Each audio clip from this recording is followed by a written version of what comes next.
اعوذ باللہ من الشیطان الرجیم بسم اللہ الرحمن الرحیم۔ السلام علیکم ورحمۃ اللہ وبرکاتہ۔ اس ویڈیو میں آپ کو اولاد میں اچھے اخلاق پیدا کرنے کا وظیفہ بتایا جائے گا۔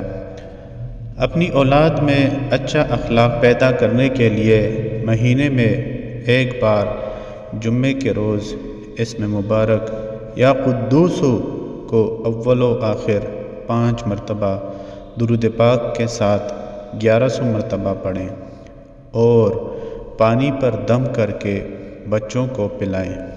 انشاءاللہ العزیز قدرتی طور پر ان میں اچھا اخلاق پیدا ہوگا اور وہ برائیوں سے دور ہو جائیں گے۔ لوگ بچوں کو پیار کی نگاہ سے دیکھیں گے اور محبوب خلائق ہوں گے اور ان کا کردار پاک و صاف ہوگا۔ کوئی بھی عمل شروع کرنے سے پہلے صدقہ ضرور کر دیجیے گا۔